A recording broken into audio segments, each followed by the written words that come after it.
The activities of Baha'i youth and children are making a significant contribution to the progress of the Baha'i community in the 3-year plan. On the Caribbean island of St. Vincent, Sabah Badi received prominent television exposure by winning first place in the national speech competition. His subject, the negative effects of gossip and backbiting. And after that, we have 12-year-old Anissa Kentz produces her own weekly radio program on Radio Bahai WLGI in Hemingway, South Carolina. She's become so proficient that she runs the entire station during her program, selecting the music, airing selections from the writings and inspirational messages, and assembling her own up-to-the-minute weather reports. Baha'u'llah, the prophet founder of the Baha'i faith, declared that while some children and youth excel at direct presentations of the teachings, others are developing talents in the arts which can also be used for teaching the faith. Youth conferences have become a regular activity in many countries, inspiring and organizing the youth to arise and undertake audacious teaching activities. This music festival in Lakutia was organized by Baha'i youth. It drew large crowds and attracted extensive television coverage. Programs like the Taiwan Children's Camp lay the foundations for the education and development of Baha'i children. This program, which was held in the mountains of Chiayi, was attended by 120 children, mostly non-Baha'is who engaged in art, music, drama, social activities, and studies in the Baha'i teachings, designed to foster a sense of world citizenship.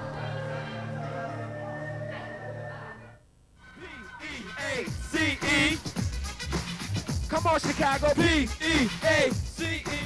The Chicago Baha'i Youth Workshop is one of about 70 similar groups organized in communities throughout the country and beyond. The group dances and performs carefully choreographed presentations designed to introduce the faith to their own generation. They have performed at official city functions in Chicago's Daily Plaza, in school auditoriums, suburban shopping malls, and inner city streets. Oscar DeGrue founded the original youth workshop 20 years ago in Los Angeles. It's not dancing and singing, people. It is a way of doing teaching I've never imagined could happen. It's not accosting people on the street. It's not going door to door, knocking people and asking them, can you tell them about the Baha'u'llah? It's standing out in the middle of a mall, putting some music on, doing a performance, stopping traffic, gathering a crowd, and giving the message in a way that is non-threatening to everyone concerned, including the youth. They feel very good about being able to do that. Here's a 13-year-old giving a fireside for the first time in their lives.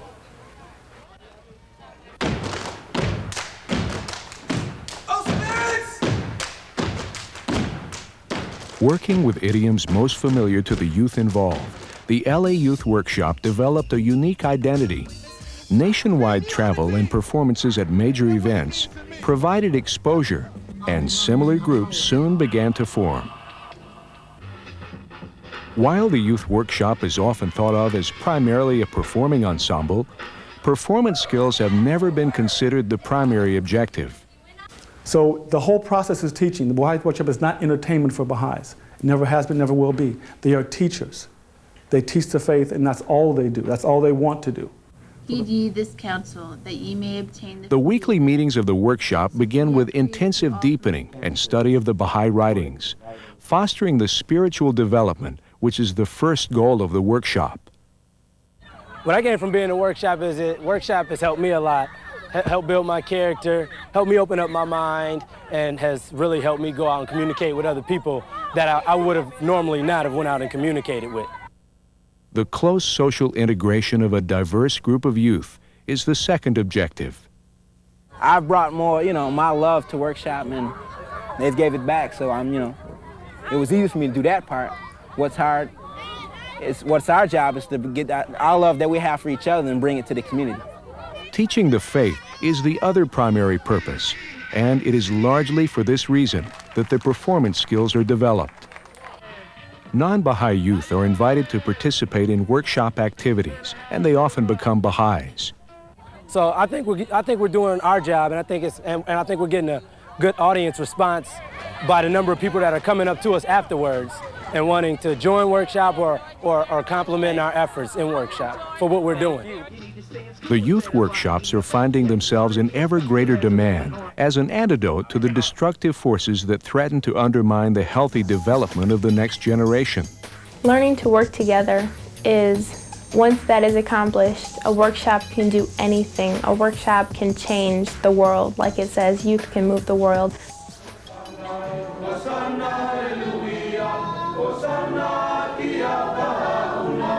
The Baha'is of the Kingdom of Tonga are among many Baha'i communities commemorating their 40th anniversary this past year.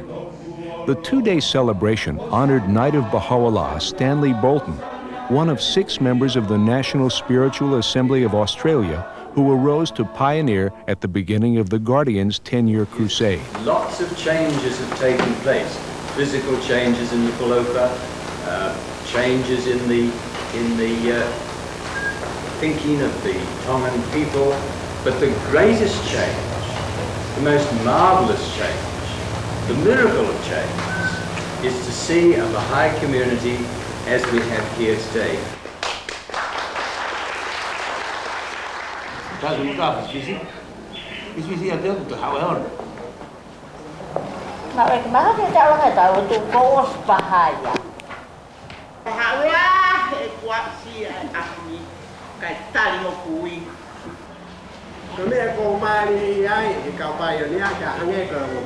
Other honored guests included retired counselor Lisiate Makau, one of the earliest Tongan believers.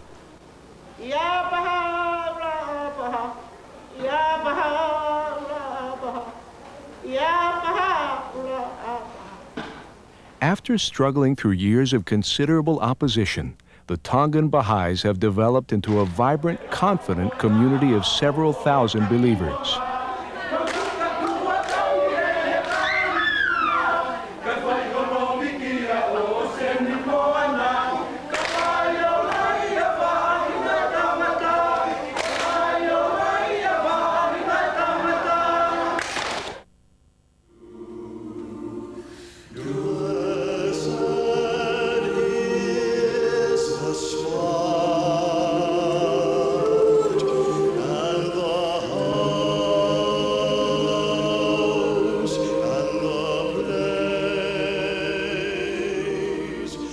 Meanwhile, Baha'is in the U.S. commemorated the 100th anniversary of the establishment of the faith in the Western Hemisphere. A conference on Baha'i history, special editions of World Order, and Brilliant Star, together with a gala banquet at Chicago's Navy Pier, called attention to the remarkable progress of this new faith over the past century.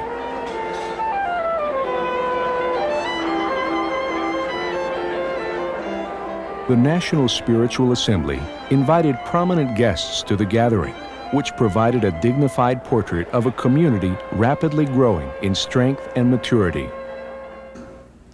And so, at the beginning of their 2nd century, American Baha'is dedicate themselves to that vision of human nobility and to the service of humanity, firmly believing that they march in the vanguard of history, that they march toward a future of unity and peace.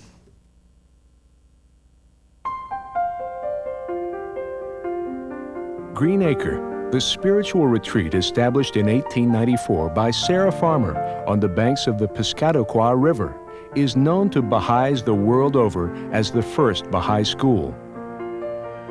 Following a 5-year restoration project, the historic Sarah Farmer Inn was officially reopened this past summer. The inviting halls of the inn, which echo with the voices of New England's poets and literati, as well as several generations of distinguished Baha'is, have been faithfully and meticulously restored, giving new life to this much beloved spot.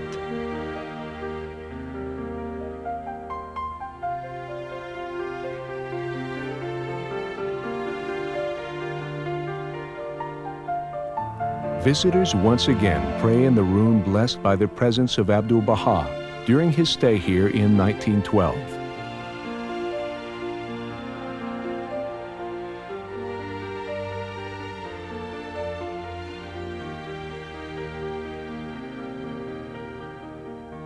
The serene beauty of Greenacre has always inspired prayer, meditation, and thoughtful reflection.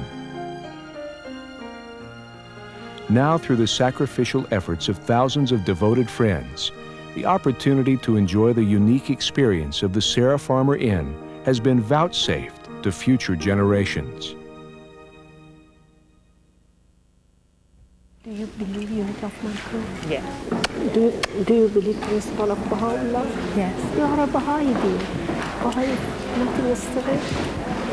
If you believe on Prophet of God, if you believe peace, unity, why are you waiting? 28 cities in 40 days, 13 universities, over 100 meetings, and 110 new Baha'is. When Olya Ruhi Zadegan was imprisoned together with 10 other Baha'i women who were hanged in Shiraz, she drew strength from a dream. In my dream, Abdu'l-Baha showed me prison, Sepah prison.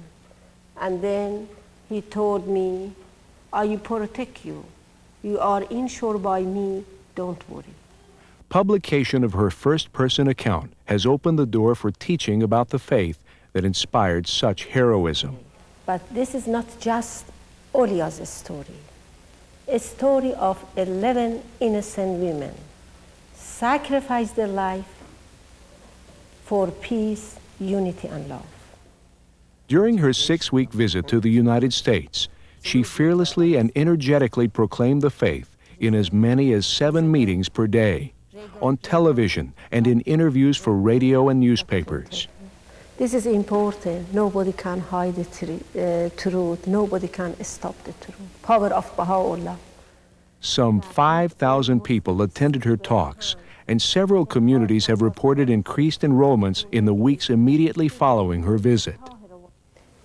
This is power of Baha'u'llah. Anywhere we can teach. Plain, in the road, in the school, anywhere. Because time is arrived. Universal House of Justice says time is now.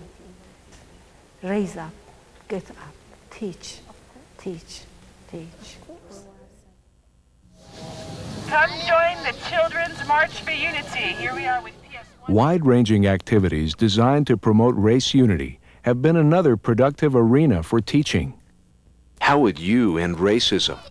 Don't judge somebody by the way they look, their skin color, or their voice. You know what I'm saying? I would stop it, if I could. Work together, because we're all God's children.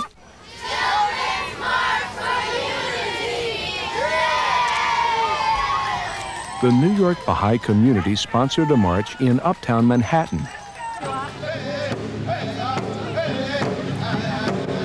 $3,500 people attended a multicultural arts festival in Walla Walla, Washington.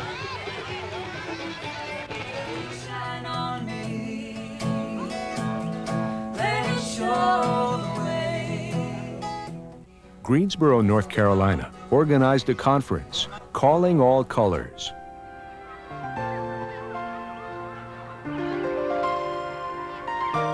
In Canada, a new public service announcement called attention to the need for race unity. Several hundred people from all over the U.S. gathered in Chicago for Vanguard of the Dawning, a conference exploring the spiritual destiny of dark-skinned people in America. The gathering was infused with the art, poetry, and music of a people determined to rise above a cruel heritage of injustice and take their place in the forefront of the cause of God.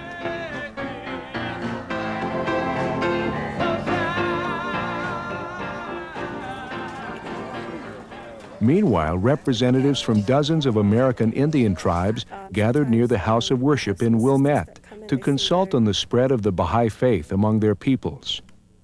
This is our time to talk a little bit about who we are, why we're even gathered here, and then to look at our role in this 3-year plan. What does it mean to be a Baha'i today who's native? We've already been talking about that, but now we have to it's time for us to really look at that responsibility and how can we help one another. We're going to consult about that a bit.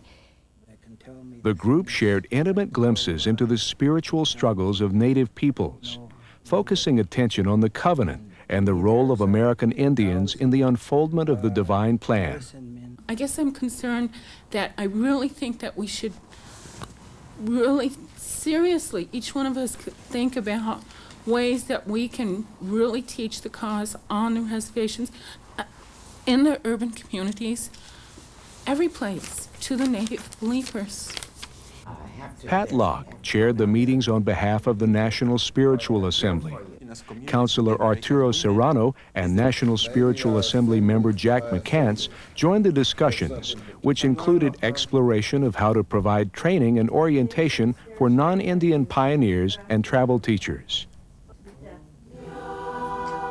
Throughout the past year, the entire world has watched tumultuous changes in the region of southern Africa. In the chaotic environment leading up to the end of apartheid in South Africa, the Baha'i community also suffered from outbreaks of violence. In March, 3 Persian pioneers were killed by gunmen during children's classes at the Baha'i Center in Ciskei. The execution-style slayings were reported worldwide and drew sympathetic attention.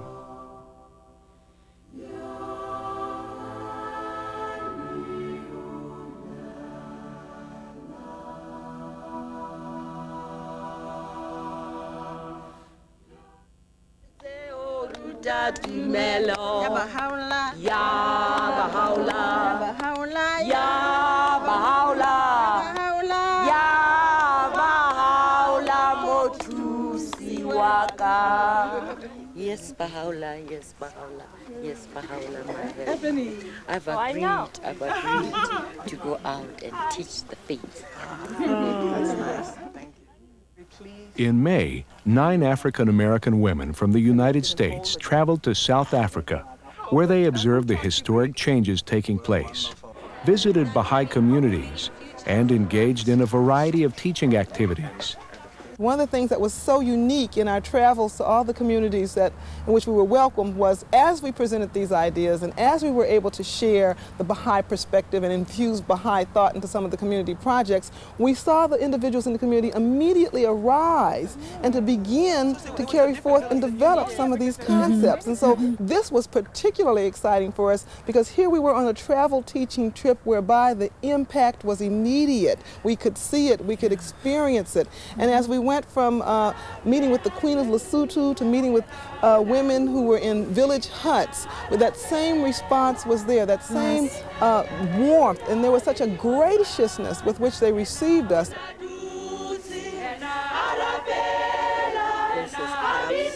They found the country in an optimistic and receptive condition, and several have made plans to return. That's why I want to go back, because to me, this is what we do best, is develop this world, to help to advance towards Baha'u'llah. And it was marvelous.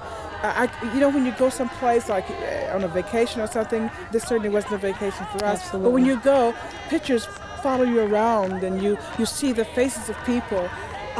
When I travel around America now, when I travel around my community, I see the faces of the women in the villages, and I can't forget them. So I have to go back.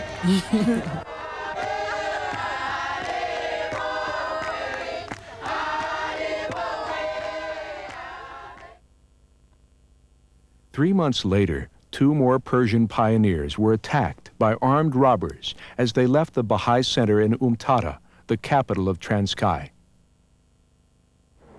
In nearby Rwanda, the life of 20,000 believers was hit hard as thousands of Baha'is, both Hutus and Tutsis, were among the untold numbers either killed or uprooted by the horrific conflict in that country.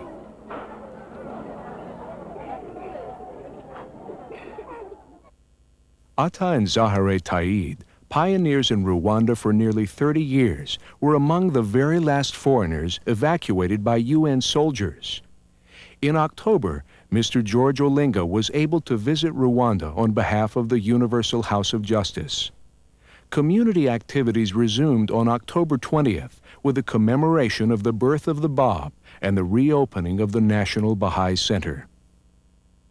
Dr. Taid, who was evacuated to Belgium, is trying to return to Kigali in order to help in rebuilding the shattered life of the community. In neighboring Tanzania, a large percentage of the membership of the Sinai Church, including the minister, enrolled in the faith in the village of Ipapa in the southern district of Mbozi.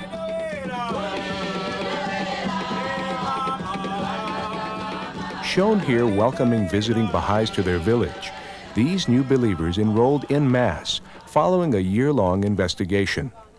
The church building has become the center of Baha'i teaching and deepening activities.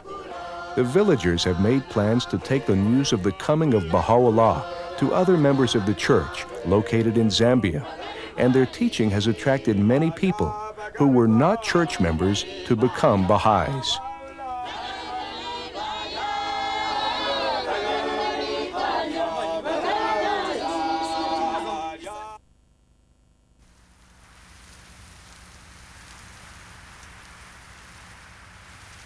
Richard St. Barbe Baker was among the most visionary early 20th century environmentalists with a passion for the preservation and protection of the world's trees. In 1945, he organized the World Forestry Charter Gathering, which annually summoned diplomats and others to St. James Palace in London to report on the conditions of their nation's forests and to make suggestions on how to preserve, reestablish, and manage this precious global resource. Since 1989, the World Forestry Charter Gatherings have been convened by the Baha'i International Community through its Office of the Environment. Prince Philip, Duke of Edinburgh, was the keynote speaker for this year's meeting at St. James Palace. I'm delighted to have this opportunity to pay a tribute to Dr. Baker for his outstanding work for the conservation of the world's forests. He had an unbounded enthusiasm for anything to do with trees, and he had the initiative and energy necessary to start organizations such as the Men of the Trees and to initiate the series of World Forestry Charter gatherings. The hand of the cause, Abdu'l-Baha Ruhiyya Khanum, spoke of Richard St. Barbe Baker. What I'm trying to say is that he was a very wonderful enthusiast, and I couldn't possibly be allowed to say anything today without paying him a warm tribute. He was a man that many, many people should emulate. 15 governments and heads of state, including President Clinton of the United States, reported to this year's gathering, which stands as a valuable stimulus to greater international awareness, cooperation, and commitment to the protection of all delicate ecosystems upon which all earthly life depends. Baha'is in Spain rejoiced at the achievement of a long-sought goal, the opening of the first Baha'i Center in the Basque Country. The Basque people are one of the most ancient and distinctive cultural groups in Europe, living in a semi-autonomous region in the Pyrenees Mountains of northern Spain and southern France. The opening of the new center, located in the border town of Irún, attracted Basque believers, visitors, and press from both the French and Spanish regions. Mr. Carlos Alastrui is a Basque member of the National Spiritual Assembly of Spain. This center is going to be a place with its windows open wide so that everyone who wishes, of any denomination, of any ethnic or national origin, may come here to learn of the teachings of Baha'u'llah and to share their concerns with us. Thank you. Currently, there are Baha'i communities in all 7 historic territories.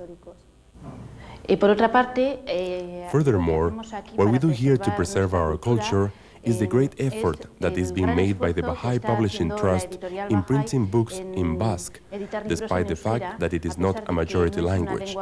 This supposes a great financial cost, an output of energy. But we consider that this is something very important in the preservation of the Basque culture.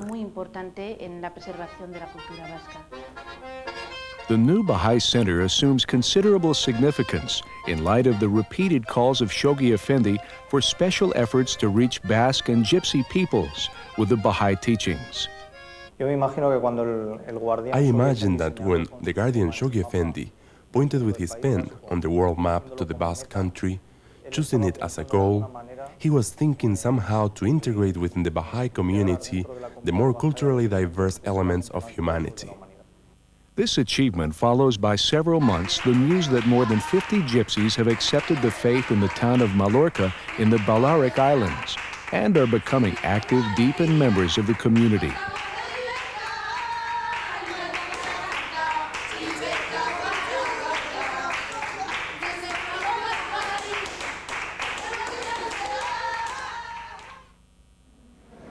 The International Book Fair held in Guadalajara provided the Baha'is of Mexico with the opportunity to progress towards two goals of their three-year plan.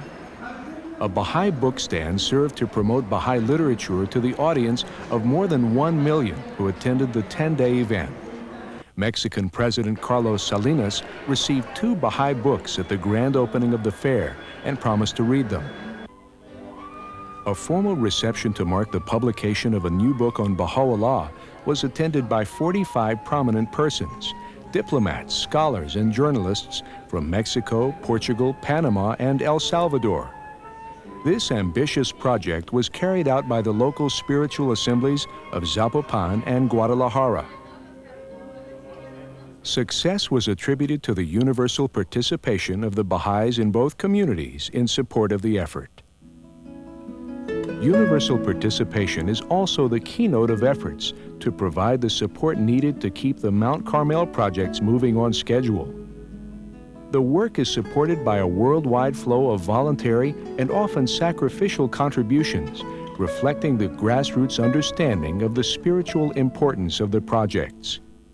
In the United States, the National Spiritual Assembly reports that contributions to the Mount Carmel projects are substantially increased over the levels achieved last year. The Friends have made some wonderful progress in contributions to the fund so far this year.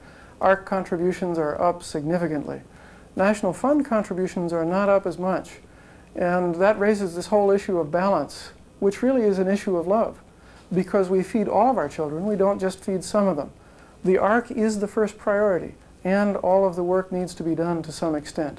We're fulfilling the prophecies from the Old Testament, the vision of Baha'u'llah for the West, of raising the standard of justice for the whole world.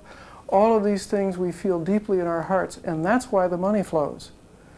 Now, there are a couple of things that we can do in the short term that will help address all of these needs.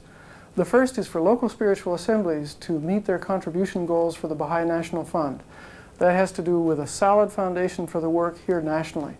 And then all of us can participate. It doesn't matter our age or our economic condition, there's something that all of us can do. And that's where our strength will come from.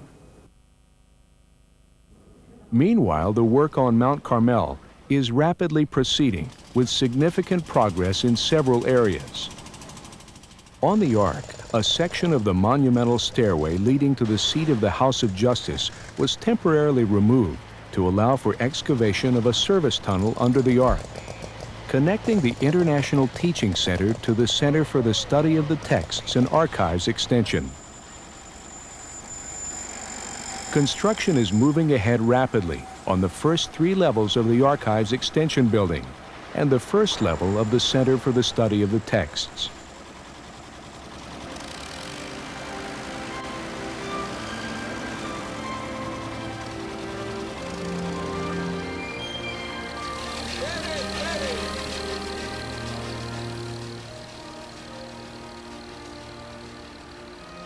The most dramatic development is the remarkable progress on the terraces of the Shrine of the Baha. These are no simple gardens, but complex structures that require reshaping of a steep rocky mountainside.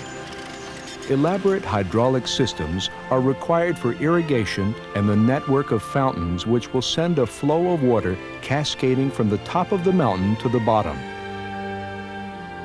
Graceful curved stairways and retaining walls call for precise sculpting of thousands of meters of concrete.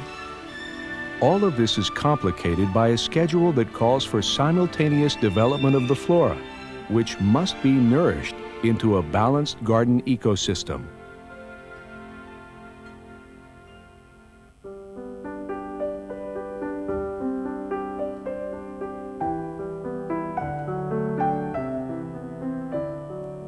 Shoghi Effendi sprinkled his gardens with beautiful urns, sculptures, stone pathways, and wrought iron gates, adding artistic beauty to the natural beauty of the variegated trees and flowers. In like manner, many such artistic details will enhance the beauty of the terraces. Teams of skilled artisans have been assembled to work in stone and bronze, casting hundreds of urns for flowers. Eagles will stand watch over each terrace level, and each step of the terraces is being carved of natural stone and finished by a hand technique called bush hammering. The emerging grandeur of the terraces is attracting considerable attention in the country. Prime Minister Yitzhak Rabin and Foreign Minister Shimon Peres are among the many dignitaries who have visited the World Center and toured the construction in recent months. At both local and national levels, there is increasing interest in the speedy restoration of the Templar colony at the foot of the mountain and development of the area between the foot of the terraces and the seaport. A new city planning scheme has finally been adopted, which safeguards the Baha'i properties on Mount Carmel. Haifa planners now clearly recognize the Shrine of the Bab as the central ornament of the city and are moving towards a series of developments that will fittingly showcase the Queen of Carmel to the peoples of the world.